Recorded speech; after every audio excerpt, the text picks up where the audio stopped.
Ladies and gentlemen, welcome back to another episode of Unbettable. I'm Mondo here with all the boys today. We got Gary, we got Holmes, and gentlemen, this is the preview episode.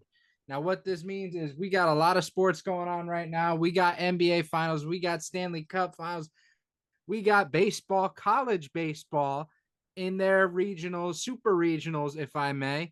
So we're going to talk all about that today.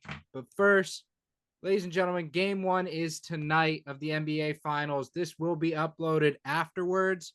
So, boys, who are your picks to win game one? Gary, let's start with you.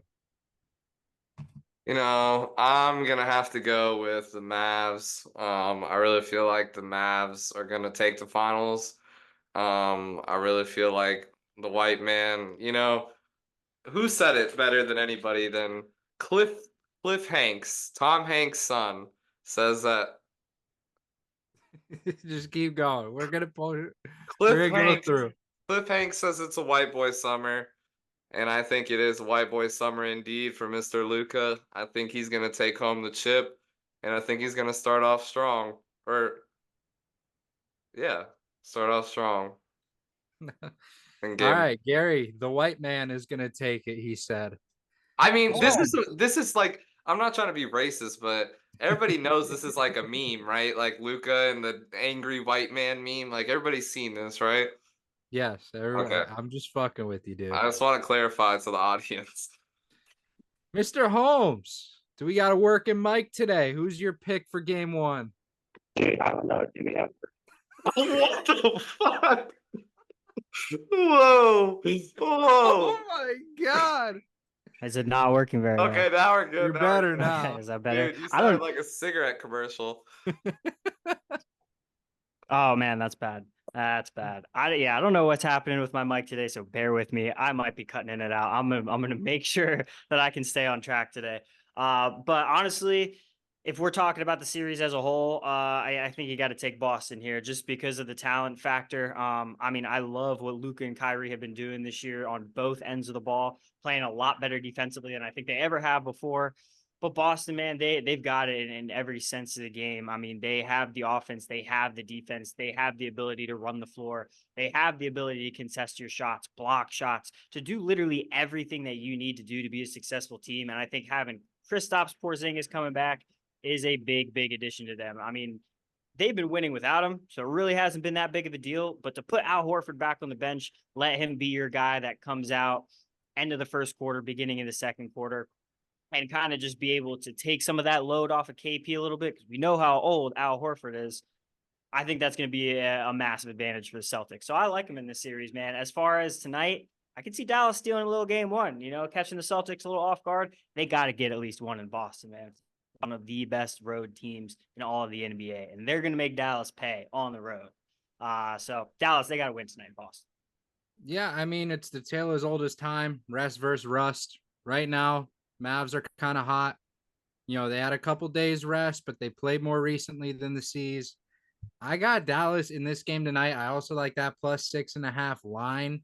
If we're being honest, that isn't too bad for a game one spread. Overall, I think this is going to be a battle of the series. I hope it's not a 4-0 sweep by the Celtics. I would really love the Mavericks to come out and curb stomp the fuck out of them. But we'll see what happens, man. It's going to be a great series overall. Really excited to see what happens. And yeah, any other comments regarding the NBA Finals? I mean, I think it's cool this year that two guys are competing for their first chip. I mean, you can put Jaylen Brown in there too, but Jason Tatum, Luka Doncic. I mean, these are guys both competing for their first rings, kind of different stories on each side. I mean, it's going to be interesting just to see which one rises above and is able to get that first chip. It's been long awaited by both of these guys, and both of these both of these teams more than deserve to be here. They played outstanding basketball all season long. And Dallas turned it up in the second half of the season.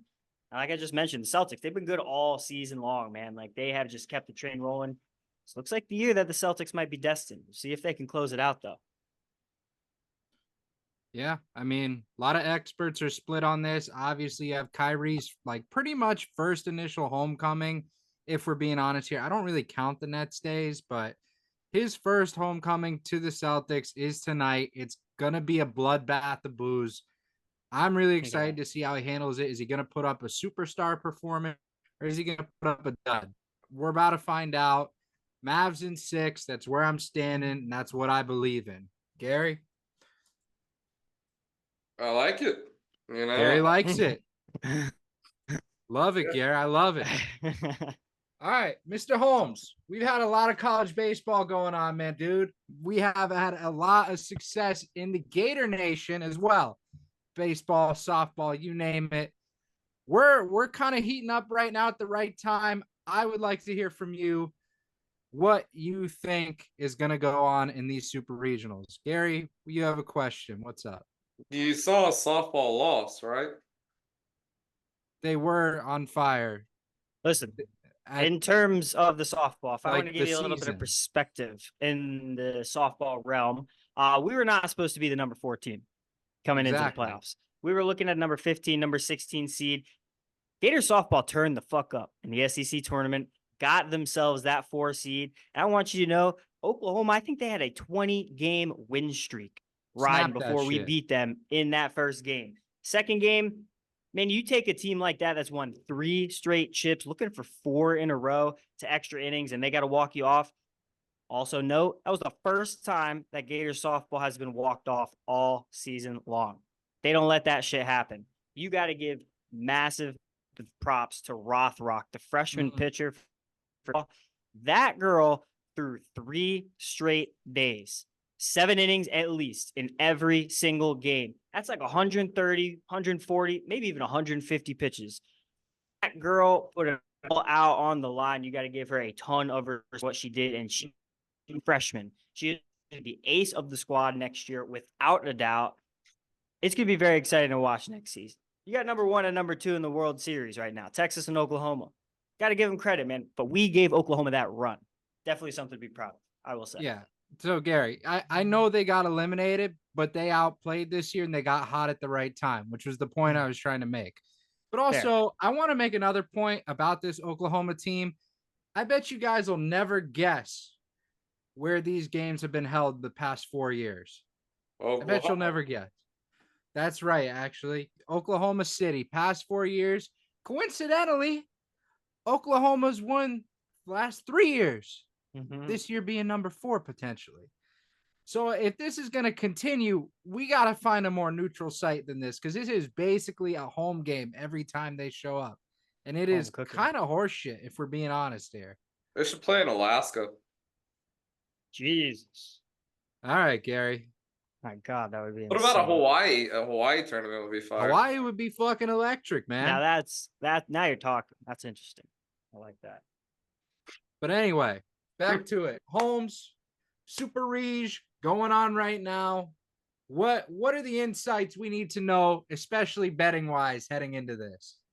All right, guys, we will run through all 8 of the matchups that we have in Super Regionals. 16 teams left. The 8 that advance are going to the College World Series. So we'll run through these matchup by matchup. I got a lot of notes here. I'll get your guys' take on every.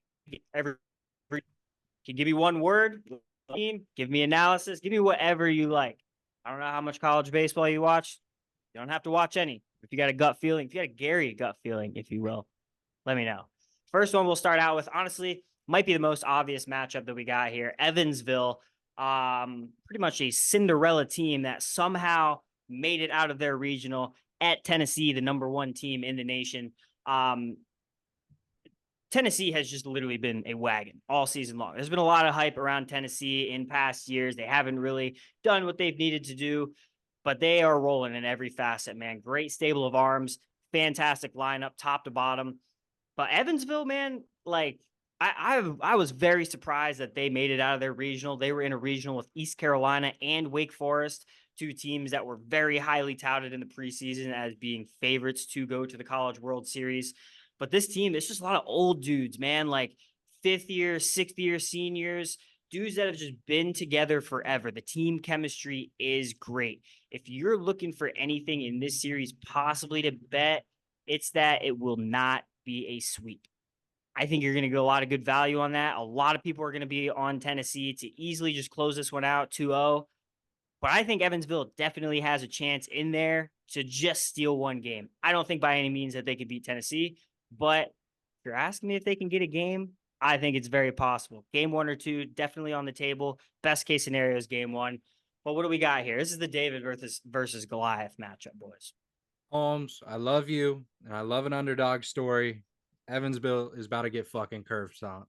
100%. Yeah, I mean, About to get curb stomped by Tennessee. possible. I mean, Tennessee's been dominating the best of the best this year by a wide margin. Evansville is playing out of their minds, and you support it, you gotta love it, but it's not gonna happen against Tennessee. Do they sneak one? Potentially, but even then, I don't feel good about betting on Evansville, and you gotta hammer Tennessee here. Gare also likes Tennessee. Gare, we Love to are on see a it. podcast. Don't forget to use your words, buddy. Oh, I didn't know if Hart was gonna say something back to you or anything. I don't know. No. And you just bounce and you give me your thoughts. If you like Tennessee, you like Tennessee. If you like Evansville, you like Evansville. You got some analysis? Give it to me, Gare. I want to hear what you got to say. I mean, I like Tennessee. I feel like they've been playing hot all season, and I feel like, when it comes time for like College World Series, it's like and like these championships, you like to see the underdogs win, but it's not like basketball where you're gonna see some random Creighton team. Like it's usually one of those big dogs that always wins. So No. I think Tennessee will come out on top. Fair. All right. Love that. Second matchup, we got UConn at FSU. UConn in their regional, they absolutely showed up Oklahoma, and they had to go to Oklahoma to play in this regional. This team just plays incredibly fundamental baseball, like amazing defense, hit for contact, small ball, knows how to manufacture runs. I mean, when I saw them play in the elimination game against Oklahoma to go to this super regional, the amount of like diving, sliding, exceptional plays that they were making on defense, it was crazy. Like these dudes really will give it their all. But on the other side, FSU, I'm not gonna lie, man. I've been watching this team all season long, and they are fucking dominant, man. And especially at home. At home, they are one of the best teams in college baseball. I will say it right now. They score a ton of runs. Jamie Arnold on the mound has been nothing short of phenomenal this season. Unfortunately, Cam Leiter going down with injury, who could have been their ace this season. Jamie Arnold, boom, he stepped into that ace role with ease, and he has been money. Good luck to the Huskies when they face Jamie Arnold. I believe he is pitching game 2. So regardless of the outcome in game 1, I do not care if FSU wins. I do not care if UConn wins. Bet FSU to win with Jamie Arnold on the mound. This kid is too damn dominant. He has been like that all season. I don't think a clunker is coming now. Boys, any thoughts on the series? Gare, go ahead. I mean, honestly, FSU, like as much as it pains me to say it, has been really good this year. And I feel like not only are they playing good baseball, but the city of Tallahassee kind of has a fire under their ass right now when it comes to showing up in sports and making a name of themselves. Especially recently. So honestly, it wouldn't surprise me if FSU takes this series. Just out of spite for, their FSU, and they're here to prove something. So Yeah, I mean, there's not much to say here. Florida State, they've been dominant all year. They've dominated us at UF. It's been tough to watch, but if you got money to put it down on Florida State. As much as I hate to fucking say it, it's so true. They're just a cash cow when it comes to bets. Yeah, they are. Legit contender to win it all this year. Next matchup, Kansas State at Virginia. Kansas State, they just came off of a game where they beat Hagen Smith, arguably one of the best pitchers in the nation for Arkansas. Hagen Smith, he gave up 9 runs in his first and last inning of the season. How odd is that? But even odder, he gave up 10 total runs in every inning he has pitched in between those 2 innings. Absolutely incredible. So Kansas State, needless to say, they made him pay. The bats woke up. They're going to be very nice offensively. And on the other side, Virginia, man, they're the best hitters in the ACC. They're incredibly dangerous at the plate. Yeah, I might say that they're even more dangerous than FSU at the plate in the ACC. If I were to bet anything in this matchup, I am looking at overs in every single game here. Both of these teams are going to be looking to swing hot bats, keep that momentum going from regionals. Any thoughts from you guys here? Yeah, I got Kansas State in this one, man. I think it's going to be close. I do think it's going to be, a pretty high scoring affair, but even when you look at the starting pitching, like Kansas State is going to clear here. Weisenbaker on the mound, he's your ace. He's going to go toe to toe with Savino. It's not going to be close. Weisenbaker is a legitimate MLB prospect, first round talent at the end of the day. And then you look at the bats. Virginia, they do have a lot of pop, but they don't have a lot of guys that just like to get on base. They go all or nothing every time they step up. And when you have a dominant force on the mound like Weisenbaker, it's no brainer. You gotta like Kansas State in this one. Gary? Yeah, I really haven't been following this series too close, so no input from me. All right. Okay. All right. Fourth game, fourth series, if you will. West Virginia at UNC. West Virginia honestly moved very easily through their regional. And they had Dallas Baptist and Arizona in their regional. They had to go to Arizona cross country to play this. And they came out unscathed, played a very solid regional out there in Arizona. And UNC, they were battle tested the whole time in their regional. They battled with LSU during this regional. Vance Honeycutt, one of the best players for UNC, possibly one of the best players in the nation. He went dummy in this regional. Freshman stepped up really big time too for UNC, and you love to see the future of your team really being able to carry some of the older guys who maybe weren't able to get their feet under them in this regional.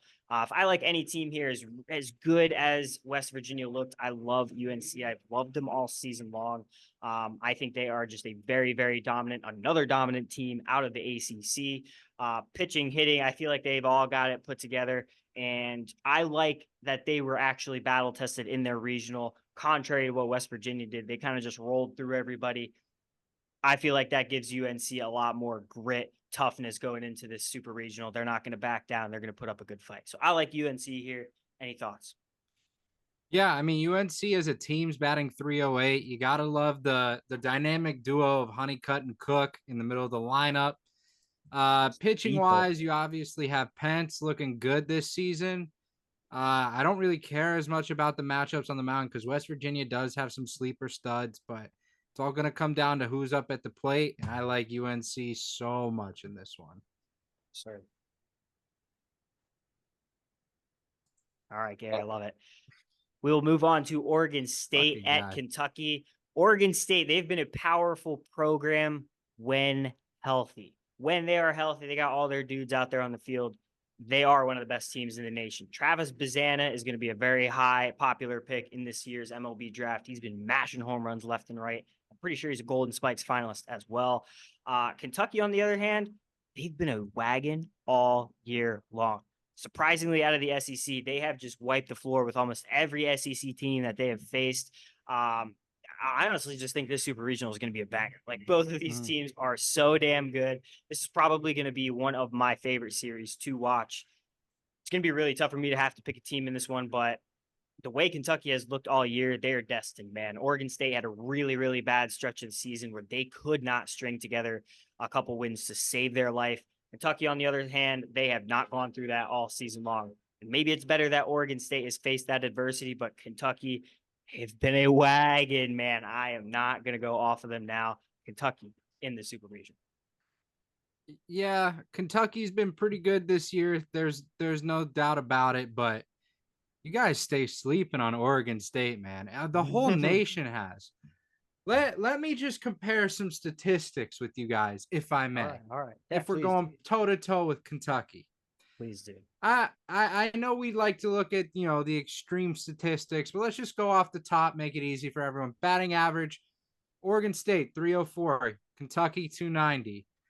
Runs 516 for Oregon State, 378 for Kentucky. Home runs 118 Oregon State, 70 for Kentucky.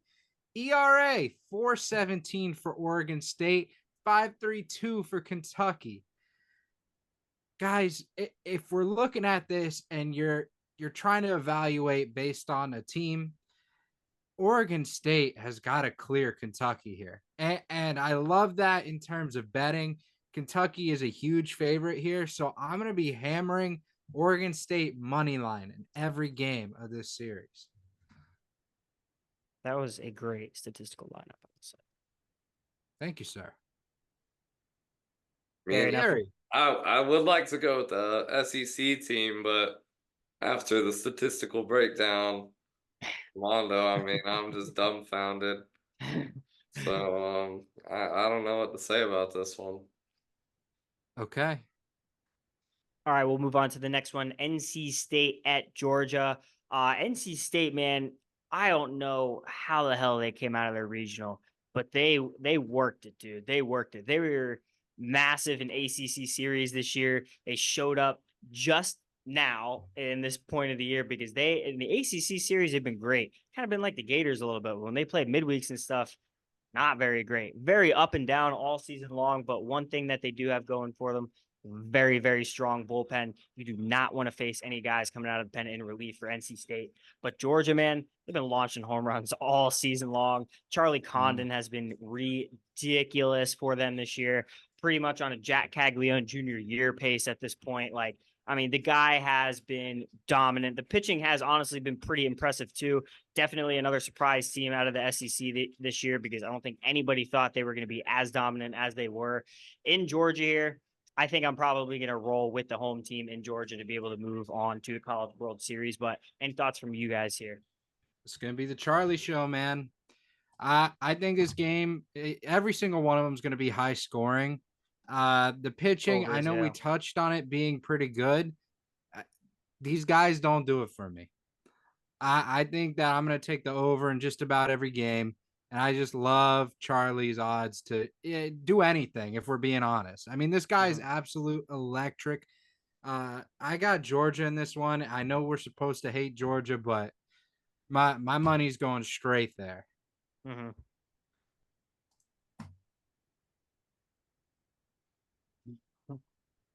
I'm sorry, I'm dealing with something right now with my family, so I'm kind of in and out of consciousness. But if I had to pick one here, I would pick Georgia. All I'm right, fair sorry. enough. Yeah, we'll get to Florida real quick. My sister We'll just found out that she's going to UCF, so nice type shit. Big moves. All right, Very big cool. moves.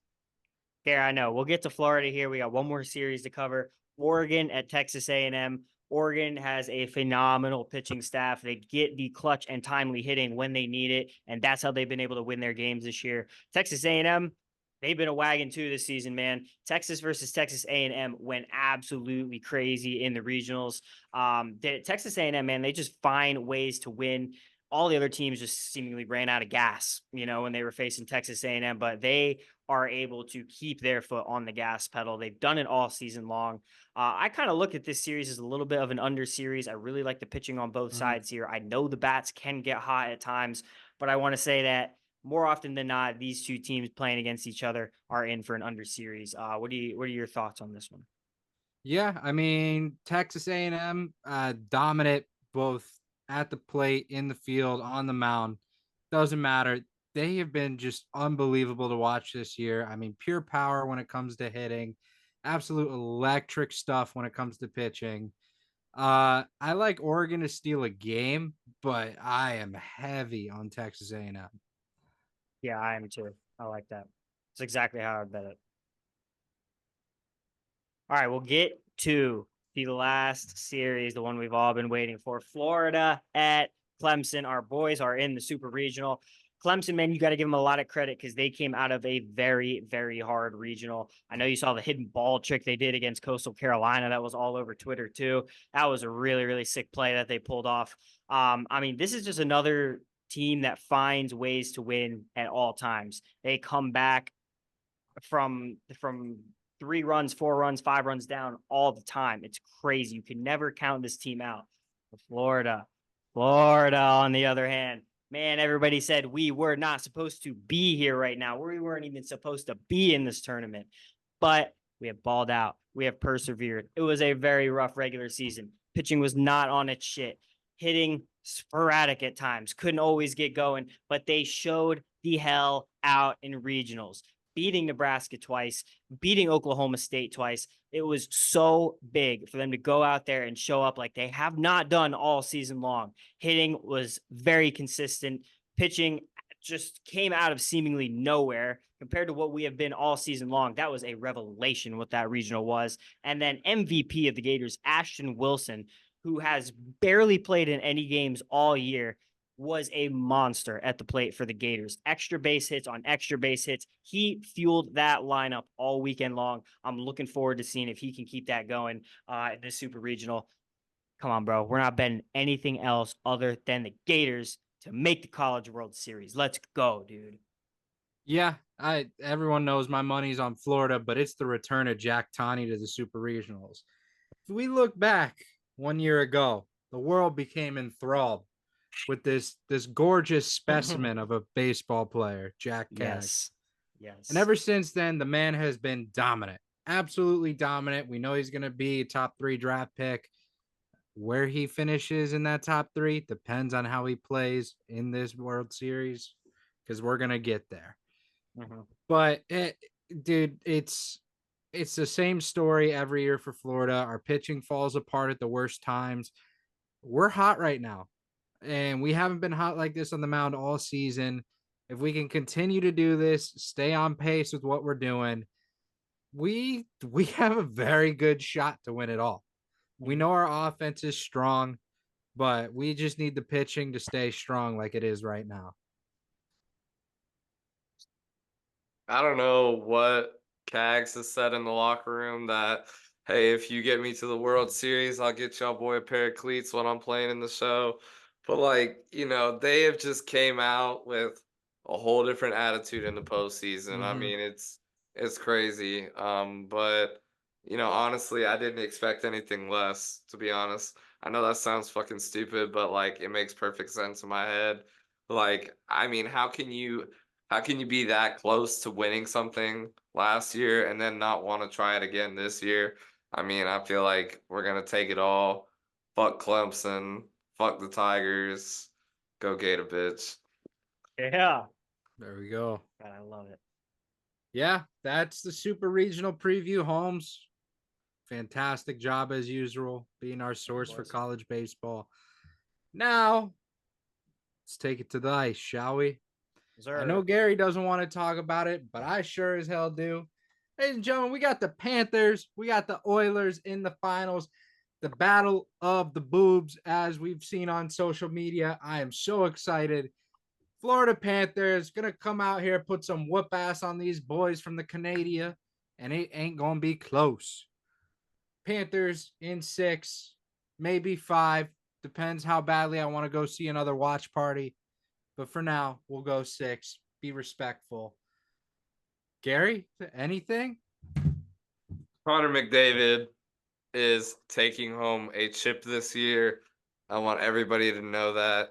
If you're a delusional Cats fan that thinks this man is not going to stop at anything to win this fucking cup, you are crazy. I like Edmonton in 7. That's all I gotta say about it.